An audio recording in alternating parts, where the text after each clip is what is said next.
Hi all, I'm going to show you guys how to edit Guild Portal, specifically using through the control panel, but I did want to point out while I'm here, all of the edit links on the page. Those edit links, you can click on them and edit that content straight from there. I click on the information section editor and that's how I would edit that. But the rest of the thing is it's going to be about the control panel because that's where the main site changes can be made. Your control panel can be found in usually one of two places, across the top, up here, or if you have side nav, which I'm clicking to that new, it's over to your side down towards the bottom, site administration. I'm going to do everything from the top nav just because that's what most people use and that's what I'm more familiar with. The control panel will look the same no matter what navigation you have. I'm going to click on the control panel link. My new control panel window is going to open up. Couple keys in our control panel.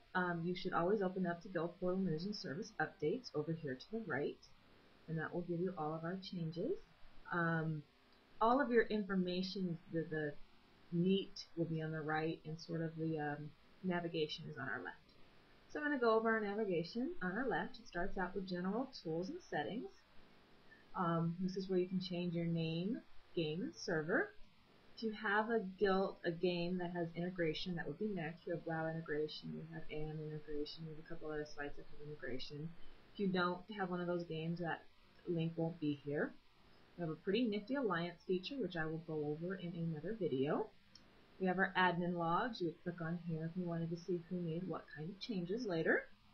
We have announcements. We have recruiting settings. We have text filters. That's like if you wanted to keep somebody from swearing, or every time they said a swear word to change it to say something like sugar. Subscriptions, this is where you can sign up to pay us. Domain names, if you have your own domain name, you can click here. If you have to cancel the subscription, it will be here. And then our file manager, and that is where you upload files to us. Our next little accordion tab is member management. First thing you would do is click on all members, and that would bring up a list of all of your members. Or applicants, that's the next thing. If you just have applicants, you can click here. If you need to ban users or you need banned users, they're next. Profile tracking, application questions, this is where you add applications. I'll make a video about that soon. Idle monitor, this is where you can set where if you want users to be automatically removed from the site if they've been idle for 6 years. Medals, this is where you can award medals. And email invites, if you have people's emails and they invite them through here. Our next tab is pages and content, and this is where you would add pages. All Guild Portal sites start with home, forums, voting, calendar, roster, links, stories, and mail. If you wanted to add a new page, you'd click on add new page here. You'd read the page name and your minimum level to see. So you've got public, associate, member, council, officer, and super admin. Add a page that you can see. If you wanted to sort or delete your pages, you'd click on the link under that, and that's going to open up something on your right and remove the test page I just made up right before my forums page. And that will now, if I go over to my website and refresh, you will see my test right there. Alright, now I'm back to the control panel.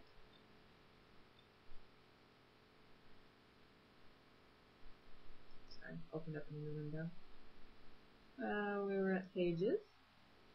You can click on individual pages, like my home page, to change content or add content in there. That's probably where most people, I think, add or change content. To delete something, I'm going to delete this news item, this news box. It'll delete the whole box. It'll delete content. And yes, I'm sure. To add something, I would go click over here on the top in the right hand, add content. I'd name it whatever I want. My name is news. Then over here to type, I pick my type, and we've got lots, so make sure to scroll down. And I am going to actually add another news box. But this time I'm going to put it on the right hand side. I click add, and it will show you my news is over on the right hand side.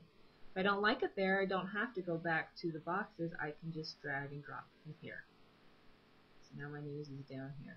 I can do that with any and all pages. I have to, if I wanted my news on every page, I'd have to add it. It does not automatically add information to every page, which is very nice, so all the pages don't have to look the same. I have style tools. This probably could be its own demo. I will just generally go over, you can go over general style settings. In this right hand side I have background. This is where I can set my background images and colors. I have my banner. I can either upload my own banner or I can create a banner. I have my site layout. This is my text. I have my user links. I have a floater image, which would put a little image, this little image right here, anywhere I want it on the, well, not anywhere, but where I put it on the site. Then we have some new features. We have a banner builder. We have our nav bar builder, and the nav bar is the navigation bars that are across the top. We have a new page wrapper. We have navigation types. This is where you could pick between horizontal, cross like I have, or up and down content boxes. I'm sorry, navigation style. Next you have your content boxes. This is where if you want to create your own content boxes, you could do it here, or you could just do colors. Page footer. This is where if you want to enter information into your page footer. And this is for forum specifics. Some people in the forums, I'm going to go there now and show you real quick, like to, when you roll over, like I'm doing now, have different colors show up. And those are where you make those kind of changes. We have full themes. This is probably one of our favorite, most used themes. If you don't want to make up your own theme, you can go through the full themes, click on that. We can browse theme or share your themes. If you have a really neat one that you want to share with other people, click there. And then you have the custom images and border boxes, and this is where you would add your custom images and stuff like that. So if you wanted a custom border, you'd have to make it on another program, and you could use the URL path to upload it here. Next section is custom HTML scripting. This is an unsupported feature, and it's for you people who know HTML and JavaScript and all that neat stuff. And I don't know that, so I'm not going to do anything on that. Next is the beta sandbox area. You may go here, be careful because this stuff here is in beta, and may or may not actually make it into the full release, so help us test if you want. And last but not least is your help links section. Admin community is where you can go talk to other admins, frequently asked questions, recent changes, support tickets, that's how you get directly to me, and videos where you see things like this. I hope that this helped clarify what some of our features are, and I will go into more detail on some of the more, I don't want to say complicated, that's the wrong word, some of the more in-depth features very soon. Thanks for listening.